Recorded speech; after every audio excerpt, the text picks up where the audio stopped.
Are single men happy with being single? Or do they desire marriage just like our single ladies? What is keeping men from getting married, or why are they taking so long? What are the factors that contribute to their decision making as it comes to choosing a life partner?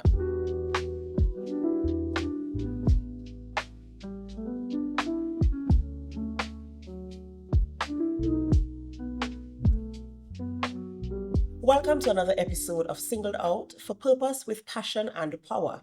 I am your host, Adana Kumbi, and I'm so happy that you are here with me today as we have that really interesting conversation. Because as a woman, I really want to know because I too desire marriage. And I'm sure there are many men out there who desire marriage as well. But what is taking them so long? Joining me today is a world renowned author and a mentor for men and boys who is very, very concerned and interested in the development of young boys as they grow into men.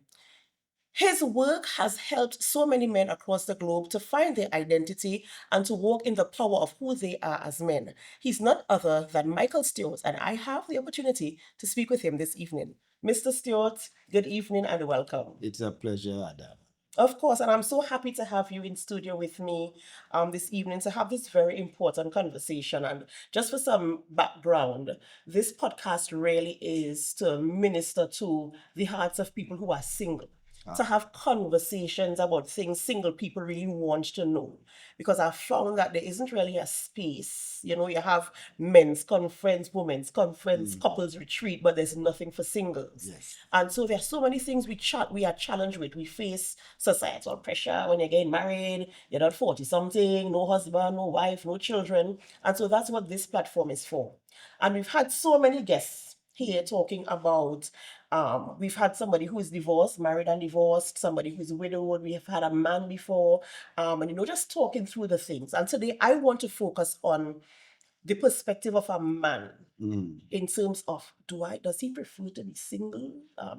Does he want to get married? Because we have women lining up, chock a block, you know what women are like. Culture and society has caused us to think that from the time a girl can speak, you shove a doll baby in her hand, so she's talking about marriage. She wants to be a mommy. Yes. To be a mommy, you have to get married, right? And so we plan weddings and we look at gowns and what we want to wear and what we want to look like from as early as we could recall. But we don't find that same thing for men. And I'm happy I'm speaking with you because I know you've spoken to so many men about so many different things. And I believe you have a wealth of knowledge that can talk us through this conversation. So tell me, what are your thoughts on a man's position in does he prefer to remain single, or why does he stay single for so long before he decides he's going to get married? Well, you have so many things packed into that. Yes. And I'm not too sure that today what you said used to be that you were anxious to get married. A number of, and I'm talking about the ladies now, a number of ladies now not really anxious to get married. They want the career, they want the job, they want to travel, etc. And marriage is really down on the line. So now come back to your question. Why do men want to get married? I don't think men ever wanted to get married, whether it's this time or time before. What men want is sex. Right. Keep that in mind. Right? Okay. But our grandparents, to get sex, you had to get married because marriage was a requirement by our grandparents. Because it was a more religious, morally upstanding community. And it was a shame for you to get married or at least get pregnant and you're not married, and then you would have had many times they had to send the girl out of the country in order to create hide the shame, etc. So it being a requirement, and men want sex, they had to find it inside of marriage. So they got married. But now, I don't know if you ever heard the economics of sex. You ever heard Teach of me it? today. The economics of sex has changed. When something is in high demand but in low supply, the price you have to sacrifice to pay for it is usually high, right? So if you have short supply of a particular commodity, let's say you have short supply of let's say Bread. Let's say bread. bread. All right. The price of bread is going to go up because it is in short supply and everybody wants. But once there is a glut on the market, then the price of bread will come back down and you don't have to make such a great sacrifice for it. Because you had to get sex in marriage, it was in short supply outside of marriage. So therefore, the price a man was prepared to pay to get it was to get married. Right? Now that sex is available on the outside of marriage, therefore there is a glut on the market. A man is not going to restrict himself now to get married because that is too much of a price to pay for something he's getting for free on the outside. You get me? Well, the way you stun me, I'm trying to figure out how to navigate this conversation, but I do agree and I understand what you're saying when you talk about demand and supply. So Right. yeah. So when there's a glut of oil on the market, you know what the OPEC countries in those days used to do? Cut the supply of oil so that the price will go back up. So whenever there is a glut of anything, the way to do it is to cut its supply so that you don't have supply. So I'm hoping that the women are taking notes. I hope so too. I hope everybody taking notes today because I mean, at the end of the day, the biblical thing is man and woman, husband and wife, they should be married. Yes. And start a family, which was founded by God, the church. Well, not the church, but by God. It is his institution. Family is his institution, but through marriage. Yes. And it is a sad thing that there's the economics of the whole thing. Yes. There's a sad thing, but it, rightfully so, makes a lot of sense. And it kind of brings perspective to a lot of things. One of the things we spoke about, or we've been speaking about on this podcast is, especially from the woman's point of view, because one of my guests said something to me. She said she was having conversations with a man, and he said to her, a man will marry who he wants to marry, but a woman will settle for what she could get. Right? And you look like you tend to agree there. Yes. And I want to talk about that a little bit more. But what I was getting to is the fact that we have been talking to our viewers and telling them you need to prepare yourself because you want to get married. But it's a business, right? You want to be marketable. You want to be attractive to a man. And I'm not talking about your physical attraction. That is important, yes. But what else are you bringing to the table? And now if you are giving sex freely, then what is a man really looking to you for as a single woman to say, I think this is somebody I want to marry? Right.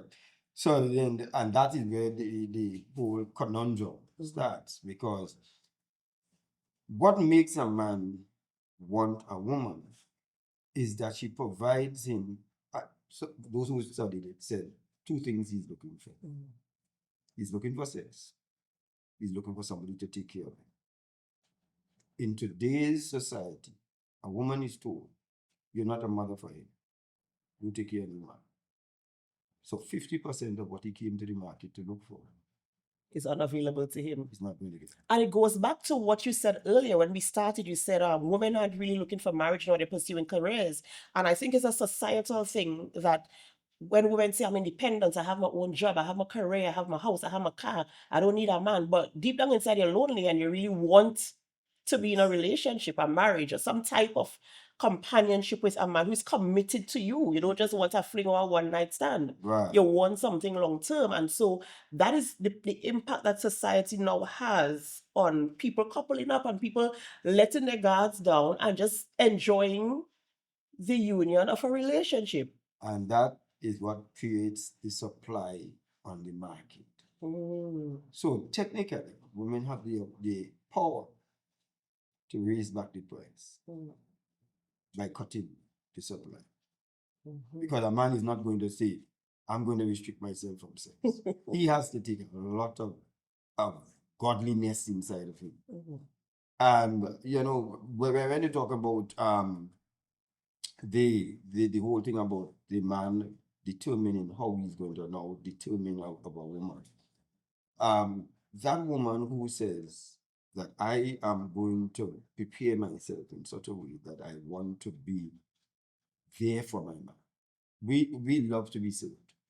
We love to be taken care of. Our mothers brought us up, taking care of us. And so technically, you could say we're looking for a man, right? But when a woman is looking also, she's technically looking for a father. And because she wants somebody who protects and takes care and provides and so on, is a father she's looking for. And we just like them will be looking for a woman who will be able to take care of us. But when she's vexed, guess what she cuts off of the market? Sex. The other thing that you want, yes. Right. Mhm. So now you're in a relationship and she's not taking care of you.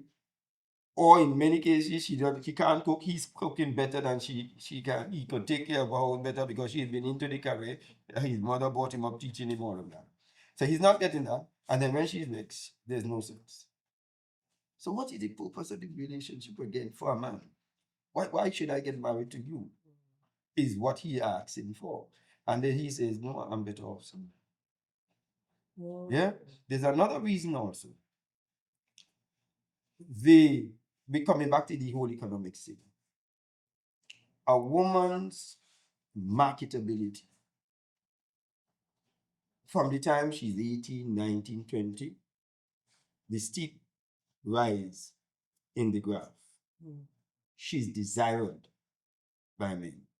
She goes up to 20, 25, 30, and so on. But by the time she hits 35 and so on, her marketability comes down. Right. Especially if she has children. It starts to decline. So, and then she has a timeline, a biological clock that she's racing after. So by the time she's 40 and so on, and she recognized when I used to walk into a room, guys used to turn, but now guys looking at a younger girl than I am. But a man, 18, 19, is not really desired by those girls around that because she's looking for an older man, a more settled man. 20, 21, he's not good. But when he hits about 25 and he has a job, probably buys his own car, started going to bill by the time he's 30. So while he started off like this, he begins to climb around 25, 30. And that climb, it is said, continues way into his retirement. So even when a man has retired and he gets his gratuity and a pension and all of that, he's still desired by a young lady to take care of him financially, take care of her financially. So he's not rushed. There's nothing pushing him.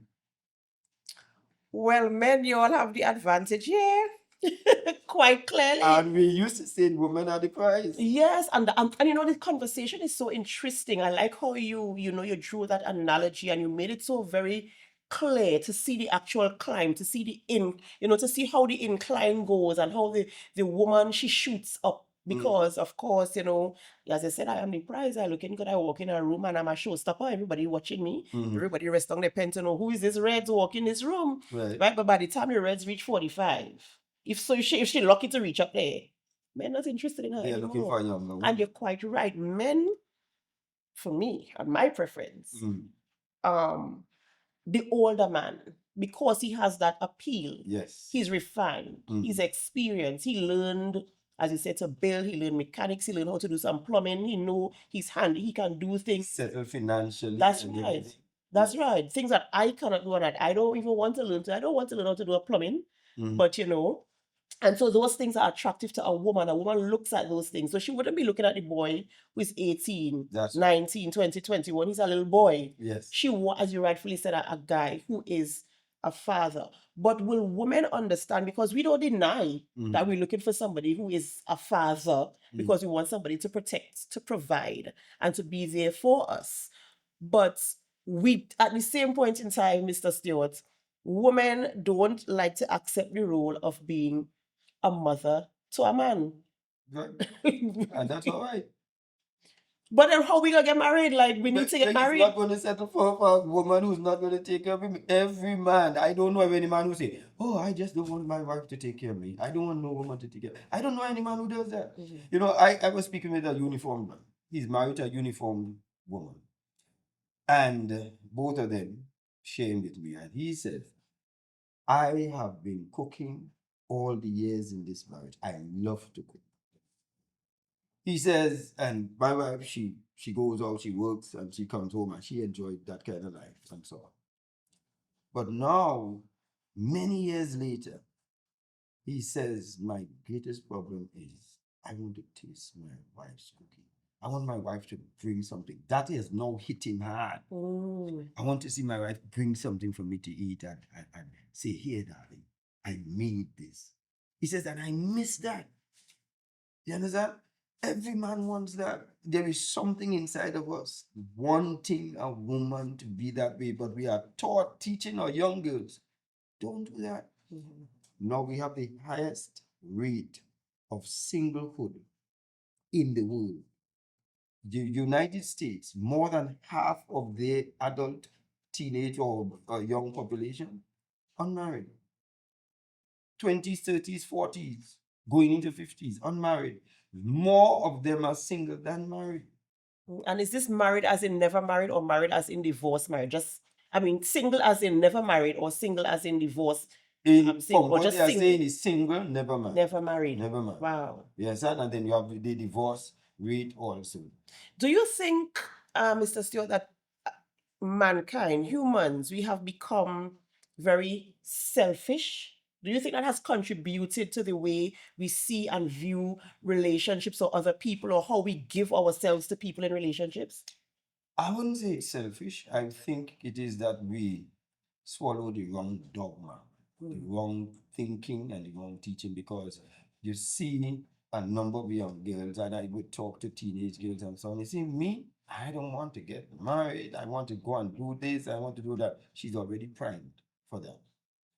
So I went to a function and I was teaching about marriage, relationship, and so on. And these girls were saying, you know, that's not what we want. And I go just so I happy, I don't have the stress of a man and happy to tell a man we are going on. So few days later, inside of my office, come to again. And while we chatted and so on, I said, but there's no way you feel something. And she reminded me that I was the one who came and spoke to their group. And I said, oh, but you are the one who kept saying that you okay without a man. But she's inside of the office saying she's so lonely. I said, then why did you behave like that in this session? He said, Mr. Stewart, you don't know the pressure you get from other women when you indicate that you want a man. So she has to play it today. And she's right. She is right. Because society, again, it's societal pressure, and as you said, it's solo the wrong dogma. Is like society is telling you, you don't need a man. If you scroll through TikTok, Instagram, primarily TikTok, you scroll through and you see all these independent women and all these boss babes and all these women who are making six-figure income annually. And they are talking about, I can do this, and I have, this is my house, and this is my car, and this is my, and I don't need a man. And everybody wants the house and the car. So they will also say, I don't need a man. Yes. And from the time you start saying, I need a man and I want to be in a relationship, I've seen conversations, I've seen TikTok accounts where people who have it all, the women who have all these things, are coming for the women who are saying they want a husband. You are lazy. Get up off your butt and do something. Yes. Put in the work. Do this. You just want a man to take care of you. And the flip side as well, for men whose wives take care of them. Yes. They're telling them, oh, you're not his mother. Why are you cooking for him? Why are you serving him? Why are you dishing out his food? Why can't he do this himself? And so that is what society has been pumping into people for the past couple of years. And that, I believe, contributes to the single ratio that we have right now globally. Yes, yes, yes. Unfortunately. And I feel the pain when I meet a girl 35, 40 and says that all the time she didn't think she wanted family life, but now she wants it and she's passing the flower of her age. The time it hits her, she does not have time now to go and make children. Right? And I feel the pain, I hear the stories and so on. Because for you to, it's either you're going to go and rush into a relationship to have it, but for you to nurture a relationship, it's going to take time. So you're already 36, 37. By the time you settle down in a relationship for about 3-4 years, you're in your 40 something, 40 years. And then I don't suggest that somebody gets a child soon as they're married, because you need to settle down into it before you even get into it. In the Bible time, you had to take a year off from war before you could go back to war. You need to stay home, the Bible says, and cheer up your wife. So if you married now and you settle down, and then that takes you about a year, 2 years again, and I'm not sure. So where And I see them crying, Mhm. and I cry inside. Singleness, I am single, as all my viewers know. I talk about this all the time, and I do have a desire for marriage. Singleness is a lonely place. That girl who came into your office, she's right. It is a lonely place. I mean, yes, you are empowered because we spoke about our identity in Christ. We spoke about the power that we have as singles, that we could learn skills, build up ourselves, make ourselves marketable. But when the night falls, Mm-hmm. the nights are lonely. Yep. And that's the reality. And it's very scary to think that the population who is now super intelligent and has it all together is going to bed lonely. I want to come back to a question, something that you said earlier, um, about men wanting women to take care of them and whatever, which we understand and I agree with. How important is it for a man to have a family? Like a man who, let's say he really desires marriage, right? Because he understands what marriage is. I'm not just talking about a man off the street who is thinking, well, I could get this for free, so I don't need to go and buy the cow because I get the milk every day. I'm talking about a man who understands the institution of marriage and a family. Do you think it is important that he will put the importance on, you know what? Let me really look for a woman who understands marriage as well, so I can couple up with her, and also to build a family. Do you think we still have those types of people in our society right now? Yes, I do. I hear what I really think that what settles a man down, or who settles a man down, is a woman. When a man meet a certain type of woman, he's prepared to settle down now, and he's prepared to settle down with this woman, and he's prepared now to have a family with this woman. That is why we take longer than a woman would. A woman, once she feels comfortable with you, once she likes you, and so on, then therefore she's ready to settle down. But we have to now find the reason why I should settle with you, as opposed to Susie, Sybil. And when that woman is able to prove herself, he's prepared to give up all this. But he takes time to watch her and see how she approves. Does he put her through tests? Because last week, my guest last week, we were talking about, well, it wasn't really a test. I think in this instance, the woman put the man through a test. There was a poem he was talking about when she took her handkerchief and she threw it in the lion's den, and she stood looking at the guy to see if he would go and get it because he loves her, doesn't he? And he has to go and get it. Do men put women through tests while they are looking? If a man is really like, I really want to get into a relationship, and they're like, let's say three women who he might be interested in or who has shown him some type of affection. Does he put her through tests or is it just an observation? I wouldn't doubt that men put women through tests, but I'm wondering whether we need to put them through a test.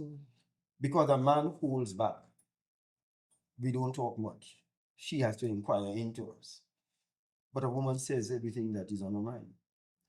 When she's upset, she says she's upset. She does everything and so on. And so she's like an open book.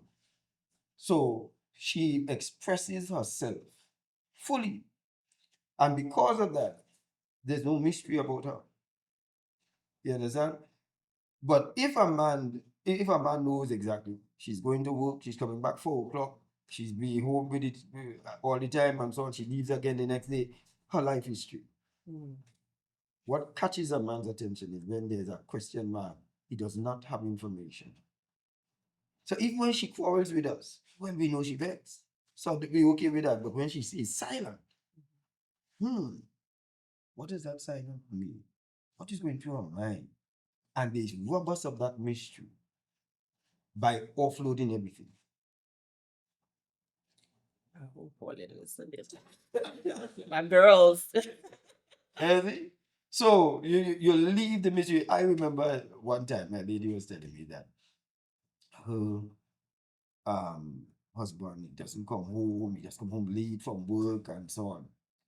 And no matter how she talked to him, he doesn't take, and so I said, he knows where you are. He knows where you are every moment of it and so on. I said, if you want, do me something. Take a day and you come home later than. Mm. But don't get yourself into any trouble that would cause you to be blamed, right?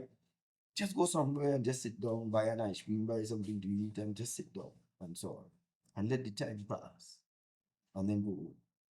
She did that deal now. He had called home and said, y'all mother home? No, mommy ain't home yet.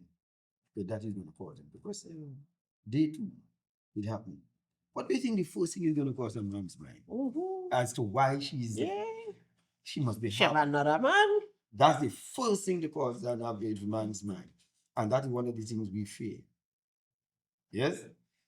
But it has now created a vacuum of information. She said the third day, he was home, sit down waiting. And he has not gone out handling that again.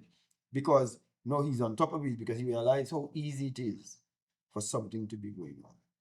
So that question mark is something that I think sometimes if women just hold back, because that is why a woman is always on a P's and Q's with a man. She doesn't have all the information. All they have to do is just do the same thing. But don't do it to get blamed rightfully. Yes, sir. I love this piece of information, and I hope my ladies, I hope you're listening, because you're right. I mean, we're so expressive. They call us emotional, but whatever. We all have emotions, but we are very expressive, and we just have to say how we feel. We have to say. And I think with women, it's more like accountability, because women want accountability from men, so they give it. So I will tell you where I'm going. I'm leaving work now and I'm heading to the supermarket. After I leave the supermarket, I'll tell you I'm going to the gas station before I come home. And then before I go, I'm going so and so. So you will know everything. But I suppose I should just go to the supermarket and the gas station after work and just come home and meet you there. Like, where is she? Where is she? The mystery. You understand? There is something mystic. When a guy sees a girl and she's hard to get, it's a mystery. It brings out the hunt. I feel she like. But one time she give you a nice feeling, and next time when she leaves the church and she gone home, she ain't even wave you, she just gone home. She may be like me. So now we are triggered to run after her. But as long as she does that, and that's why every time when a man gets a girl and the girl gives sex too early, she's showing interest too early and so on, they hunt. They hunt him. Mr. Stewart, I want you to round up this conversation with that. I want you to talk, I want you to look into the camera, and I want you to talk to our young ladies, because the men want somebody proper, right? Just like how we're looking for somebody as well. And I want you to advise them how they should present themselves if they're really serious about getting married, and they're really serious about getting married to a serious fella who's ready for marriage, who knows what it takes, who is willing to invest in the institution of marriage, into you, of building a family, taking care of you. Tell her what she needs to look for, please. Well, I think what we have to now help our young ladies to recognize is that a man is a hunter. Let him hunt. Let him come after you. Develop yourself, yes. Get your career, get all of that. But you see, this talk about I'm an independent woman and so on. What that says to a man, it says to a woman, I'm empowered. But here's what it says to a man: you are irrelevant. No man is going to put himself in a space where he's irrelevant. So therefore, there's no need to inform us that you're independent, unless you feel we can't work it out ourselves. Just be independent. We will notice it. You don't have to say it out. Develop yourself and make sure that when you're doing it, you be a woman. Because a man wants to be with a woman in the full essence of femininity. I like that. What I like is you don't have to tell us that you're independent. We could figure it out. Men are clever, I don't know why we feel we're more clever than men. They are equally as clever as we are. Women who think you're so clever. We all have our strengths and we all have our weaknesses, and we balance each other out. And if you're really, really looking to get married, women, take the advice from Mr. Stewart. He has been in conversations with men, he's been in rooms with men who have had these types of conversations about their own lives, their identity, their dreams, their goals, their desires. He has helped men to grow and to groom, to be the best version of themselves. So they kind of know what they want. And if that's what they want, and if you want them, then you gotta do what you gotta do, right? I'm so happy that you joined us here today for another episode of Singled Out for Purpose with Passion and Power. We're gonna continue having these conversations that singles really want to have, but there's no one to talk to about them. And I'm your girl for these types of conversations. Remember to like this video so that we know we're making sense today. Leave a comment because we want to hear what you have to say. And remember to subscribe and tell somebody else as we continue to grow this community of singleness, finding our strength, finding our power, finding our purpose, and in the end, finding a life partner. I am your host, Adana Kambi, and I'll see you again next week.